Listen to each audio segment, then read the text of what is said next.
Sorry does indeed seem to be the hardest word for the head of the IRS, who is refusing to apologize for the loss of all those Lois Lerner emails. This is Special Report.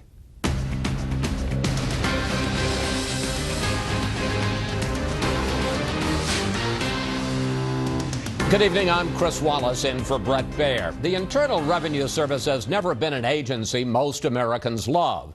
But tonight it is on the receiving end of even more venom than usual from Washington lawmakers.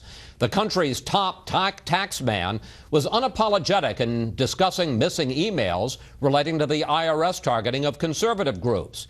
Chief Congressional Correspondent Mike Emanuel has tonight's top story. This is a pattern of abuse, a pattern of behavior that is not giving us any confidence that this agency is being impartial. I don't believe you. This is incredible.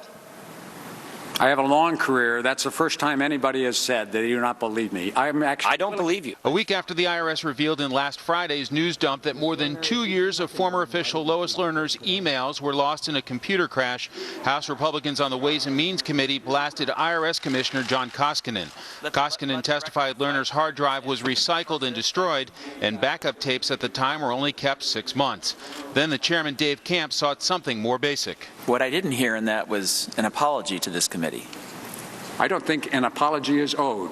Not a single email has been lost since the start of this investigation. Camp suggested a special prosecutor should investigate the IRS, which Koskinen called a monumental waste of taxpayer funds. Some Democrats sounded apologetic to Koskinen. This hearing has been conducted as less as a hearing than it has been as an inquisition, and you deserve better.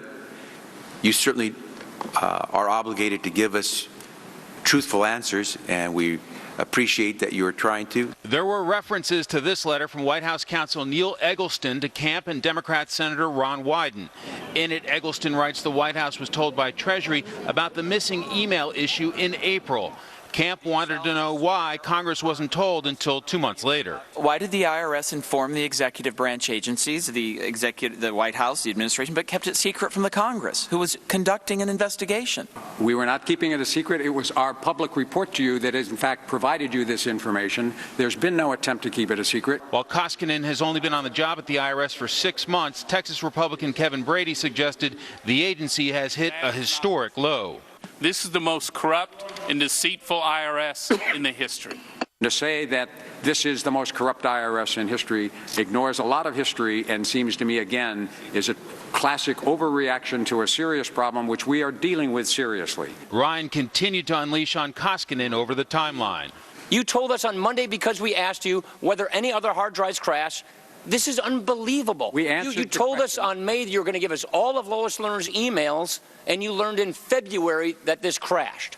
I did not learn in February it was a crash, and we told you on Monday. I'm not asking you a question. I'm just making a statement. My apologies. And Illinois Republican Peter Roskam suggested Koskinen is being used. I think the administration came to you singularly as a person, as a white knight, as someone of a sterling reputation. And I think the administration is trading on your reputation. So I think you've made a bad choice. Several sources confirm the Treasury Inspector General is now investigating the circumstances surrounding the missing emails and the related information technology issues. Chris? More on this with the panel. Mike Emanuel reporting from Capitol Hill. Thank you, Mike. The Pentagon is confirming tonight the U.S. has established 24-hour surveillance in northern Iraq. We are also told American Special Operations advisors will start arriving in Iraq very soon. And Chief White House correspondent Ed Henry tells us U.S. air power may not be far off. As Kurdish forces tried to hunt down militants from the al-Qaeda offshoot ISIS today in the key city of Kirkuk, White House aides confirmed President Obama is weighing U.S. airstrikes targeting the militants not just in Iraq, but in Syria as well. There is a willingness by this president that has been determined, that's been demonstrated to act where necessary to safeguard the national security interests of the United States. Except the president also talked about airstrikes in Syria last year and walked right up to the line of launching them against Syrian President Bashar al-Assad until the White House sought a consensus on Capitol Hill that never came and pulled back on the airstrikes. Today, Assad's longtime ally, Russian President Vladimir Putin, spoke by phone with embattled Iraqi Prime Minister Nouri al-Maliki. The Kremlin released a statement saying Maliki briefed Putin on the measures he's taking to battle the militants. And the Russian president pledged, quote, full support for the Iraqi government's efforts to liberate Iraqi territory from the terrorist hands as quickly as possible. After months of trouble from Putin in Ukraine, U.S. officials are viewing his involvement in Iraq warily.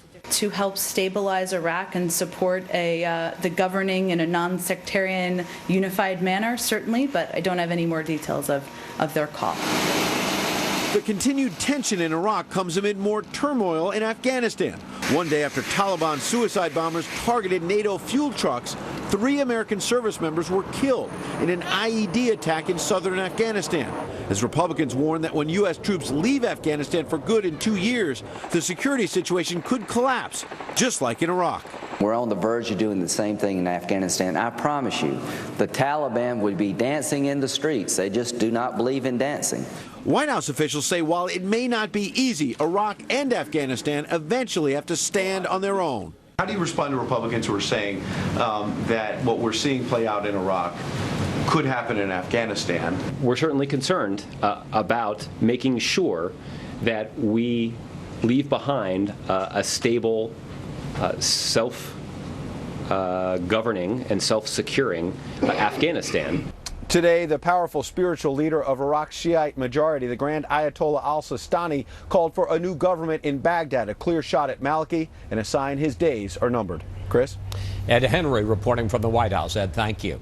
Another victory tonight for the ISIS insurgents, even if it is more symbolic than strategic. National security correspondent Jennifer Griffin has the latest from the Pentagon. U.S. officials confirm that ISIS fighters captured Saddam Hussein's old chemical weapons facility about 45 miles northwest of Baghdad. Pentagon officials say the material was so degraded that at the time the U.S. was in Iraq, it was more dangerous to move the aging materials than leave them buried in bunkers. Our best understanding is that that whatever material was kept there is pretty old. It contains 2 bunkers that hold degraded chemical remnants, which don't include intact chemical weapons, and there certainly is a difference, and would be very difficult, if not impossible, to safely use this for military purposes, or frankly, to move it.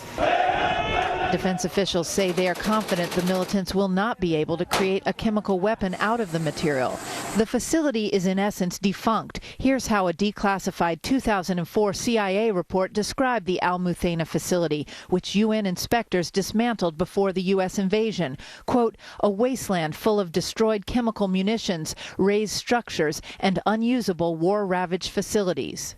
In the run-up to the Iraq War, the U.S. was looking for chemical weapons, referred to then as weapons of mass destruction. This facility did not fall into that category because it was known to the U.S. and had been inspected and virtually dismantled by UN inspectors before the war started. Chris? Jennifer Griffin reporting from the Pentagon. Jennifer, thank you.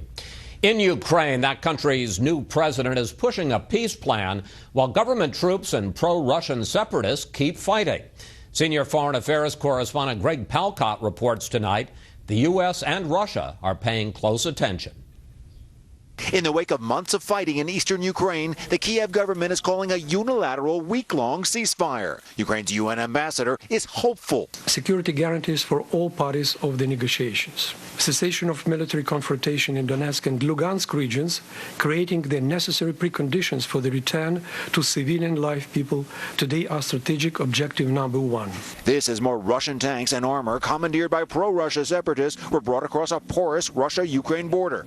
Russia only admits sending some troops near its border for security reasons. The White House is not pleased. We've also asked them to halt the provision of arms and material across the border from Russia to Ukraine. We also want them to stop supporting the militants who are fomenting so much violence and instability in that country. New clashes between militants and government forces overnight left 7 Ukrainian soldiers dead, 30 injured. In addition to the ceasefire, the peace plan announced by new Ukrainian President Petro Poroshenko would include a 6-mile-wide buffer zone between Russia and Ukraine. Poroshenko spoke with Russian President Vladimir Putin twice by phone this week.